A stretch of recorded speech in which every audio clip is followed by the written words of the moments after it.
Interesting tidbits coming out of Canada. Let's head over to Canada here real quick. And Canada's inflation rose 3.2% in May, driven again by high gas prices. Again, they're going to be blaming the high gas prices. They're never going to blame property prices because property's really driving up everything. Again, we were tied to Chinese money laundering to prop up our economy, and now we're paying for it. $2.4 to $2.6 trillion laundered by the Chinese through Canadian real estate. Now the price of food, gas, fuel, everything is catching up. And I remember back in 2014, I was making a video. I was getting on an on-ramp on a highway, and I was recording myself driving, and I said, watch when the price of food, gas, energy, all that stuff, water, watch when everything starts catching up to the price of real estate, because eventually it does. And because our real estate is artificially propped by Chinese money laundering, your mortgage rates were artificially low for so long to compete with the money laundering, the trillions of dollars laundered through our real estate market. And what did we tell you about housing? That would be food. Sorry, we told you Canadians say it's getting harder for their families to afford food. Food inflation, food prices hidden 7 years ago. Insane food prices, massive food breakouts. Let's look at what we said 10 years ago. So we're replaying older videos for you guys. 60% of Canadian parents worried they won't be able to feed their families 4 years ago. And food prices set to skyrocket. Inflation issue ahead. Alberta, Sydney, Auckland, London, Los Angeles. There it is, 6 years ago. And then we're doing food hall videos. And everyone 5, 6, 7 years ago when I did food hall videos, everyone was laughing at me. Now everyone makes them so they can pay their rent and get money from AdSense. Insane food prices. Food getting expensive due to hidden inflation. You're getting the taste of inflation. Food prices going up. Gas and diesel set to skyrocket 4 years ago.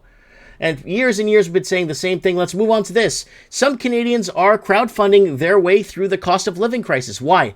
Because Canadians pay too much for real estate. Now, what do we say? Vancouver, the most unaffordable housing markets in North America, pushing out middle class 8 years ago.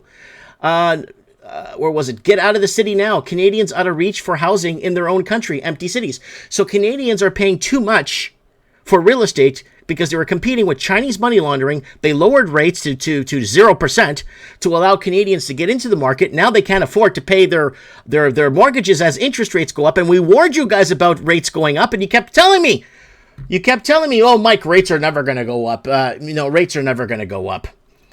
And Canadians fleeing Ontario, Canada in a frenetic pace. Ontario now severely unaffordable. Canadians out of the markets. Mortgage carrying costs rise 8% for new buyers next year, 8 years ago. Canadians more indebted. Destruction of Canadian middle class 4 years ago. So we've been trying to warn you guys about this for years, but nobody cared because it actually mattered back then if people paid attention. And food suppliers are adding surcharges to foot the rising cost of fuel. That could mean even pricier groceries, more pricier groceries. Well, here's the problem with that too, and we debunked that 10 years ago. Price of oil dropped, but food prices go up. They can't hide the inflation anymore for foodflation hikes. Why? Back 10 years ago, oil was going down to $20 a barrel. $20 a barrel. But food prices go up.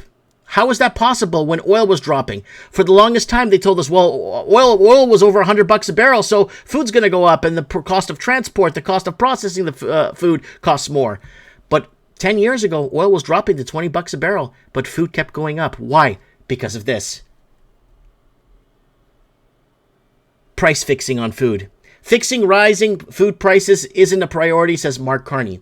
Now, we told you guys back in November 2022 that a man named Mark Carney was going to come to become your prime minister. Everyone laughed at me. I looked up this Mark Carney guy. What the hell are you talking about, Mike? He's a banker, not a politician. On sub. Well, here we are, folks. Here we are.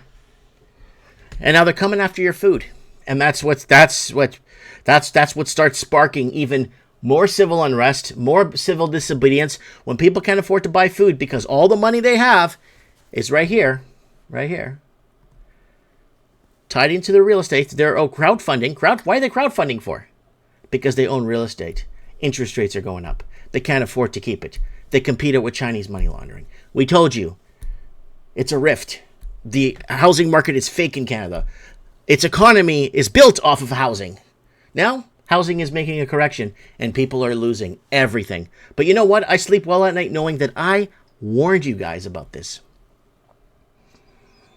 I warned you guys about this. Boy, did I ever.